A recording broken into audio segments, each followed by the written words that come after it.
23 जून और स्टार्ट करते हैं हमारा daily news analysis the Hindu का।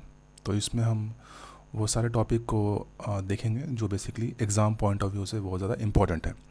तो बेसिकली ये जो आपका वीडियो लेक्चर है ये आपका UPSC, state public service commission और जितने भी रिलेवेंट गवर्नमेंट एग्ज़ाम्स है उसमें आपको बहुत ज़्यादा हेल्पफुल होगा। तो आइए चलते स्टार्ट करते हैं आज का डेली न्यूज़ एनालिसिस। ठीक है, तो जो इम्पोर्टेंट हो पॉलिटिकल न्यूज़ उसमें हम लोग कवर अप नहीं करते हैं, जो हमारा सिलेबस में है बस वही न्यूज़ को हम लोग उसमें कवर अप करेंगे। तो इसमें से इम्पोर्टेंट न्यूज़ है हमारा the earthquake kills over thousands in east Afghanistan. ठीक है, तो अफगानिस्तान के बारे में यहाँ पे बात किया गया है। ठीक है, सो अर्थक्वेक आया बेसिकली उसमें वहाँ पे अफगानिस्तान में 1000 लोग के यहाँ पे मृत्यु हो चुकी है। तो बेसिकली हमको अफगानिस्तान के बारे में जानना है कि अफगानिस्तान के बारे में थोड़ा सा हमें नॉलेज होना चाहिए कहाँ पर है। तो अफगानिस्तान को हम लोग थोड़ा सा देख लेते हैं। ठीक है,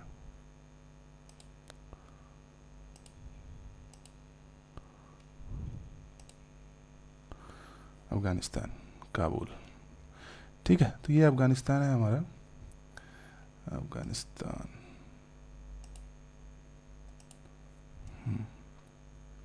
तो इसका बॉर्ड, इसके जो नेबरिंग कंट्रीज़ कौन कौन से हैं। तो अफगानिस्तान के नेबरिंग कंट्रीज़ हुआ पाकिस्तान, इधर होगा ईरान, इधर होगा तुर्कमेनिस्तान, उज्बेकिस्तान और तजाकिस्तान। ठीक है, तो ये अफगानिस्तान आपको ये बाउंड्री इस बार एग्ज़ाम में भी आया, यूपीएससी के एग्ज़ाम में। ठीक है, इसलिए हमें अपना मैपिंग आपको अच्छा रखना पड़ेगा। तो यहाँ से वो चाइना से भी मिलता है। ठीक है, सो ये आपका है अफगानिस्तान, ये अफगानिस्तान का ये टेरिटरी है। ठीक है, इधर हो गया China, right, this is China, है ना। इधर आपका तजाकिस्तान, उज्बेकिस्तान, तुर्कमेनिस्तान, ईरान और पाकिस्तान।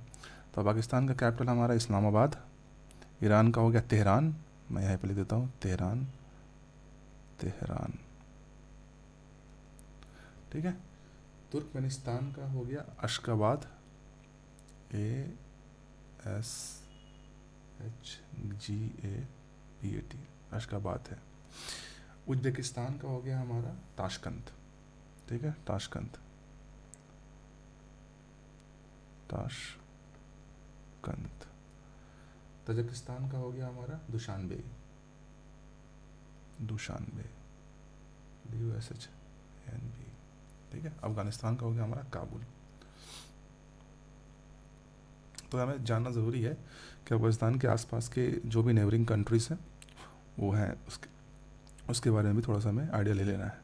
एग्ज़ाम में इस तरह से पूछ देता है कि अफगानिस्तान के नेबरिंग कंट्री कौन कौन से हैं। तो हो गया Pakistan, Iran, Turkmenistan, Uzbekistan, Tajikistan, उधर चाइना।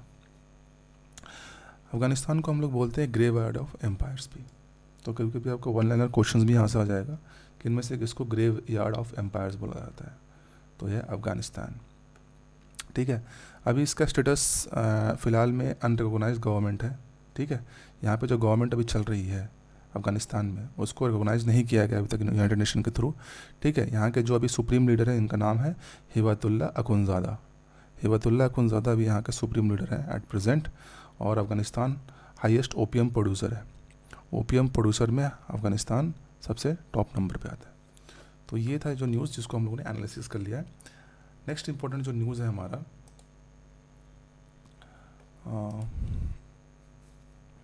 नेक्स्ट इंपॉर्टेंट न्यूज़ है ये $1 trillion scope for digital economy, प्रधानमंत्री मोदी ने बोला है बेसिकली। ठीक है, तो ये जो ब्रिक्स बिजनेस फोरम हो रहा है तो उसमें प्रधानमंत्री ने बोला है बेसिकली कि यहाँ पे करीब 100 यूनिकॉर्न्स कंपनीज़ हैं, 100 यूनिकॉर्न्स है बेसिकली, जिसमें 70,000 से ज़्यादा यूनिकॉर्न स्टार्टअप्स है बेसिकली हमारा। और ये इसका नंबर धीरे धीरे बढ़ रहा है। तो जो इंडिया का जो फ्यूचर है, इंडिया का फ्यूचर बहुत ही ब्राइट है। ठीक है, और इंडियन का डिजिटल इकॉनमी आपका 2025 तक आते आते करीब $1 ट्रिलियन होने वाला है।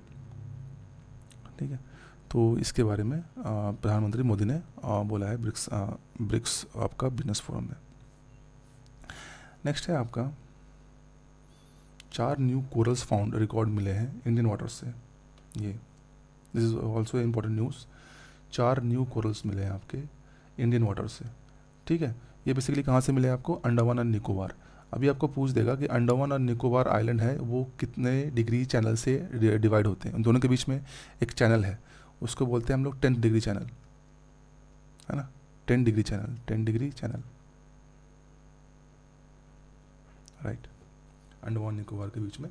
तो अभी 4 न्यू कोरल्स मिले हैं। ये किस तरह के कोरल्स हैं बेसिकली, ये है आपके एजूजांथेले, एजूजांथेले करके हैं कोरल्स, राइट। एक होता है जूजांथेले। जूजांथेले कोरल्स बेसिकली आपका तो रीफ बिल्डिंग में होता है, और एजूजांथेले आपका रीफ बिल्डिंग में नहीं होता है, ठीक है। तो इसके बारे में बोला गया 4 नए कोरल्स हैं, बेसिकली सेम फैमिली से बिलोंग करते हैं, इसके बारे में दिया गया। तो आइए इसको जानते हैं कि जानते हैं कि ये 4 न्यू कोरल्स इंडियन वाटर्स में जो हमको नया मिला है। तो बेसिकली ये एजूजांथेले हैं, कोरल्स हैं, ये आपको अंडमान एंड निकोबार आइलैंड्स में मिले हैं। तो जो एजूजांथेले कोरल्स होते हैं बेसिकली, इसके अंदर जूजांथेले नहीं होता, ठीक है। जूजांथेले एक प्राणी है जो नहीं होता। बेसिकली कोरल्स में आप देखोगे तो कोरल्स में पॉलिप्स के अंदर ये जूजांथेले होते हैं, ठीक है। तो इस एजूजांथेले में ये नहीं पाए जाते हैं, और ये नहीं पाए जाते तो इनका जो नरिशमेंट कहाँ से लेते हैं बेसिकली, ये नरिशमेंट आपके प्लैंकटन से लेते हैं, ना कि सन से, ठीक है। They are taking nourishment from not from the sun but from the planktons. तो प्लैंकटन से उन लोग एजूजांथेले कोरल्स आपके नरिशमेंट लेते हैं। और बेसिकली पाए कहाँ तक जाते हैं, बेसिकली आपको ये डीप सी में भी मिलते हैं और शैलो वाटर में भी मिलते हैं, दोनों जगह पाए जाते हैं आपके जूजांथेले, एजूजांथेले। बट जूजांथेले क्या होता है बेसिकली, जूजांथेले आपको सिर्फ और सिर्फ शैलो वाटर्स में मिलते हैं। तो यहाँ से भी एक क्वेश्चन आपका बन सकता है कि जूजांथेले और एजूजांथेले में मेजर डिफरेंस क्या है।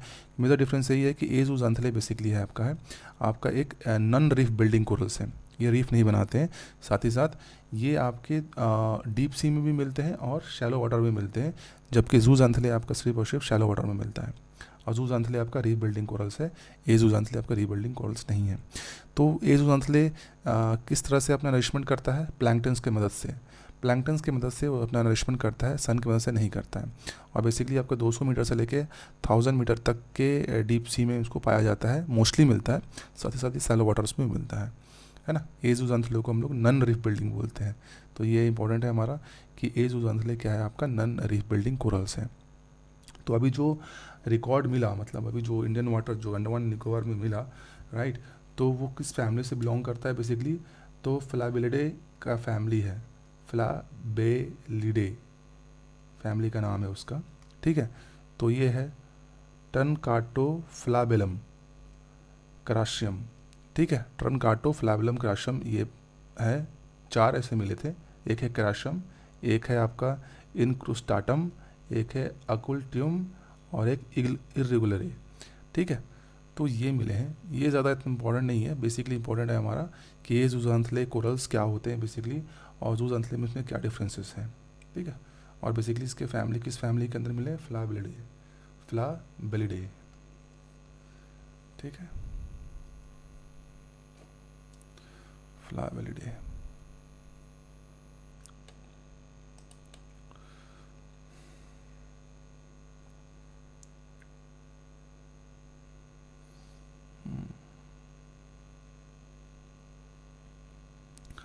नेक्स्ट हमारा जो इम्पोर्टेंट न्यूज़ है, जो आपका यूपीएससी या स्टेट पब्लिक सर्विस कमीशन के लिए बहुत ज़्यादा इम्पोर्टेंट है, वो होगा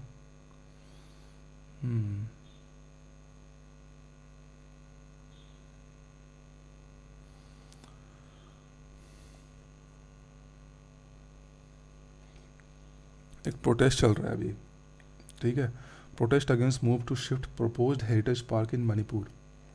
मणिपुर में एक बहुत इंपॉर्टेंट 2 चीज़ है, एक है लोकटेक लेक, ठीक है, और एक है केवुल लैमजो नेशनल पार्क।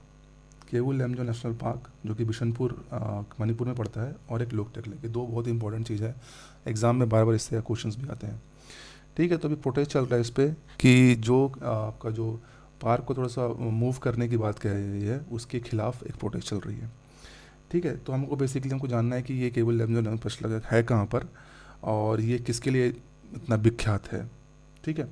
तो ये बेसिकली आपका केवल लैमजो नेशनल पार्क जो कि मणिपुर में पड़ता है आपका, और ये आपका है ब्रो एंटिलड, ये आपका ब्रो एंटिलड है, ठीक है। इसी को हम लोग डांसिंग डियर भी बोलते हैं, संगाई भी बोलते हैं इसको हम लोग, ठीक है।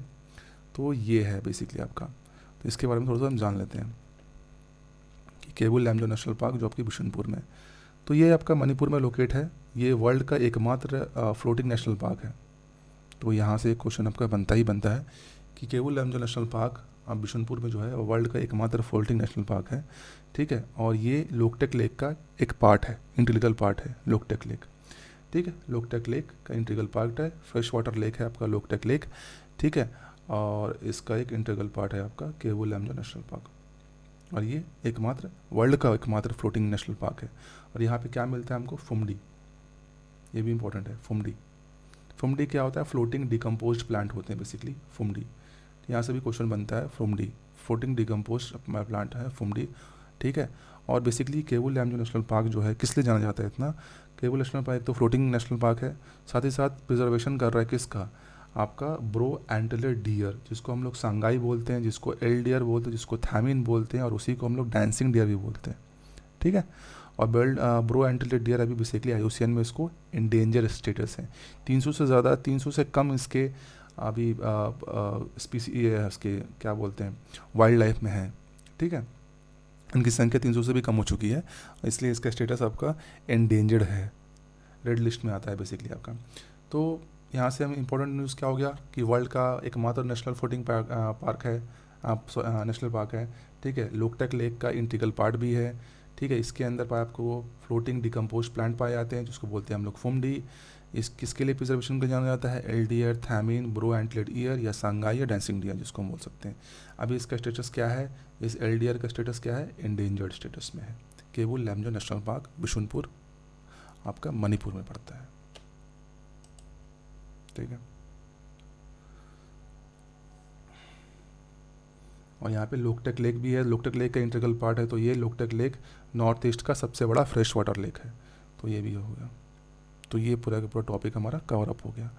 एडिटोरियल हम इसमें कवर अप नहीं करते हैं, हमारा वीडियो बहुत ज़्यादा लंबा हो जाएगा, इसलिए एडिटोरियल को कवर नहीं करते। एडिटोरियल हमेशा वीकली आता है, मतलब एक वीक के अंदर जो भी एडिटोरियल्स हैं उसमें से जो बेस्ट एडिटोरियल्स होंगे, जो एग्ज़ाम पॉइंट ऑफ व्यू से बहुत ज़्यादा रिलेवेंट है, उसी एडिटोरियल्स को कवर अप किया जाएगा। पर ये एक वीक के ड्यूरेशन में आता है, तो एक वीक के ड्यूरेशन में एक वीडियोस आएंगे जिसमें एडिटोरियल्स के पूरे 4-5 एडिटोरियल्स जो बहुत ज़्यादा इंपॉर्टेंट है, जो एग्ज़ाम पॉइंट ऑफ व्यू से, उसी को कवर अप किया जाएगा।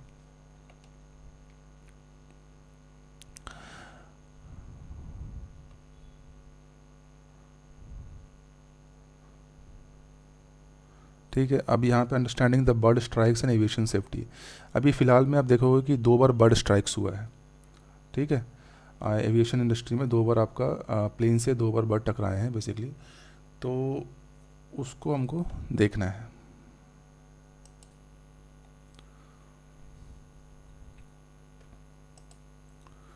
ठीक है।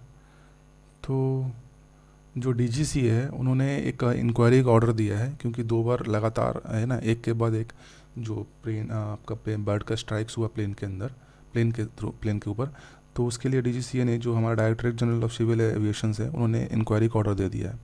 और उन्होंने ये सारे एयरपोर्ट्स को बोला है कि आप रिव्यू कीजिए, जो आपके आसपास जो wild life hazard management plans है उसको आप रिव्यू कीजिए विद इन और आउटसाइड द एयरफील्ड।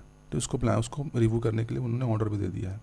तो बेसिकली ये देखा गया है कि जो बर्ड का जो ट्रबल हो रहा है बेसिकली, तो बेसिकली आप कहाँ कहाँ पे होता है, मोस्टली आपको देखा जाता है टेक ऑफ के टाइम पे और अप्रोच के टाइम पे, ये दोनों टाइम पे मोस्टली आपको आपका बर्ड का ट्रबल महसूस किया गया है यहाँ पे, ठीक है। और बेसिकली इसमें क्या होता है, कौन से बर्ड्स आपके ज़्यादा आपका स्ट्राइक कर रहे हैं, बेसिकली पर्चिंग बर्ड्स होते हैं बेसिकली, उसका स्ट्राइक रेट ज़्यादा है।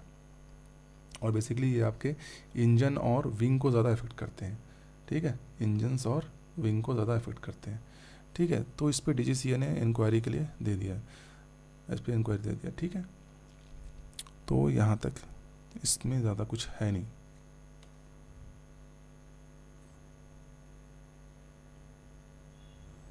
नेक्स्ट है आपका इम्पोर्टेंट जो news,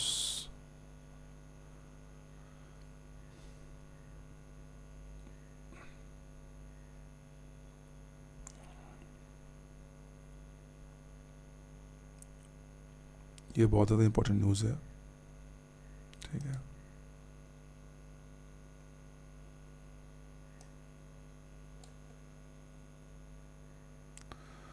golden era of Santhal tribe in India now से कम्युनिटी लीडर्स। ठीक है, तो अभी हाल फिलहाल में एनडीए ने यानी इंडियन नेशनल डेमोक्रेटिक अलायंस, ठीक है, उन्होंने अपना एक लीडर नॉमिनेट किया है प्रेसिडेंट इलेक्शन के लिए। ठीक है, तो उन्होंने द्रौपदी मुर्मू को आपको नॉमिनेट किया है, द्रौपदी मुर्मू। ठीक है, द्रौपदी मुर्मू कौन है? बेसिकली पहला ट्राइबल पर्सन है जो अभी प्रेसिडेंट बनने वाली है।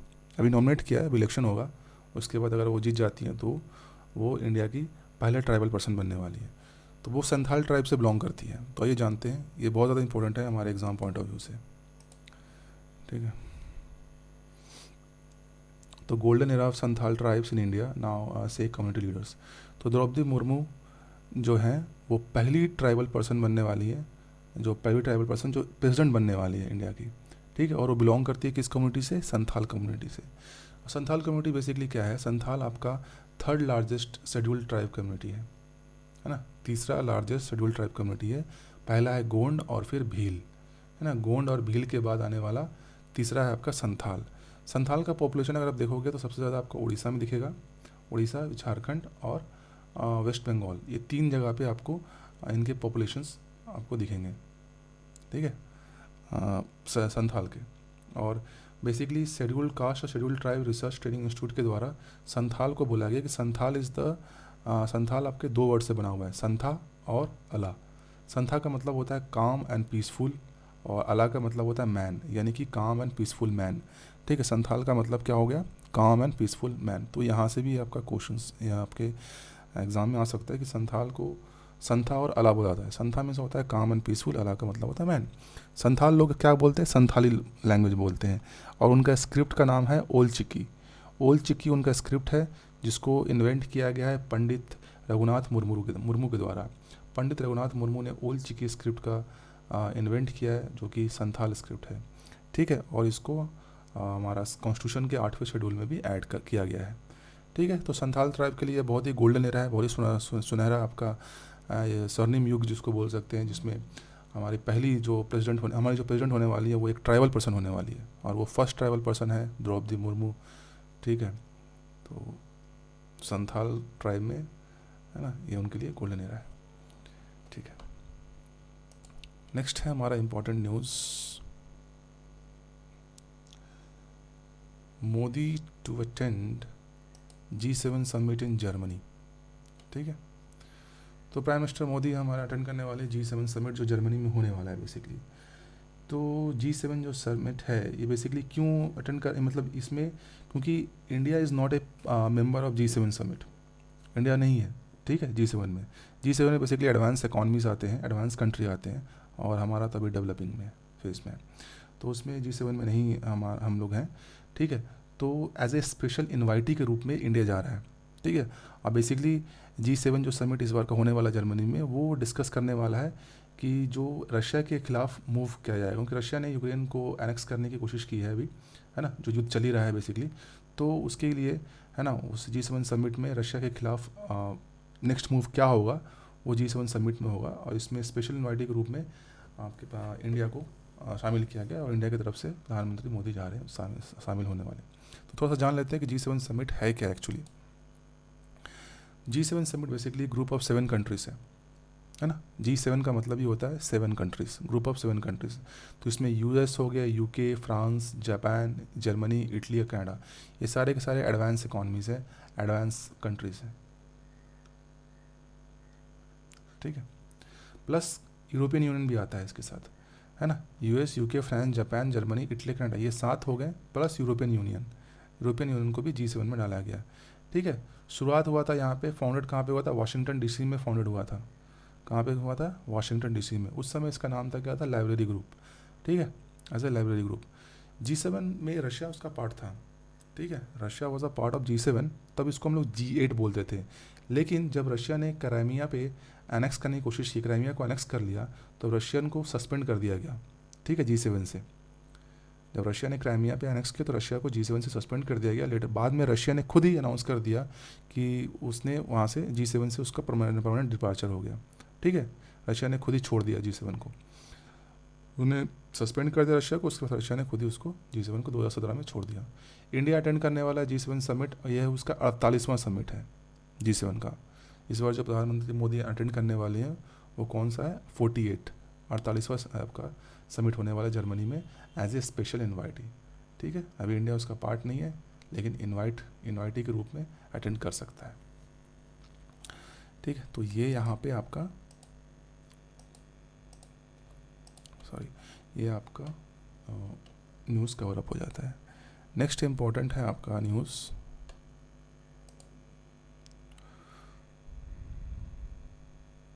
नेक्स्ट इम्पॉर्टेंट न्यूज़ है digital wearables can expose users to cyber attacks. IEEE का कहना है, IEEE है institute of electrical and electronics engineers का। उन्होंने बोला है कि जो डिजिटल वेयरेबल्स हैं वो आपको एक्सपोज कर सकता है आपको साइबर अटैक्स के लिए। हमें ऐसा लगता है, यूज़र्स को ऐसा लगता है कि डिजिटल वेयरेबल्स जो है लो साइबर सिक्योरिटी रिस्क है, पर ऐसा है नहीं एक्चुअली में, है ना। यूज़र्स को ऐसा परसीव हो रहा है बेसिकली कि जो वेयरेबल्स है, जो हम लोग जैसे डिजिटल वॉच हो गया आपका, स्मार्ट वॉच हो गया आपके, है ना, आपके फिटनेस ट्रैकर्स हो गए हैं बेसिकली, है ना। तो ये ऐसा लग रहा है कि आपको कि लो साइबर सिक्योरिटी रिस्क है, पर ऐसा है नहीं। ये बहुत ही हाई साइबर सिक्योरिटी रिस्क में आता है। ठीक है, क्योंकि इसके अंदर जो डेटाज होते हैं बेसिकली आपके हेल्थ रिलेटेड डेटा होते हैं, हेल्थ केयर जो रिलेटेड डेटा होंगे उसके अंदर होंगे।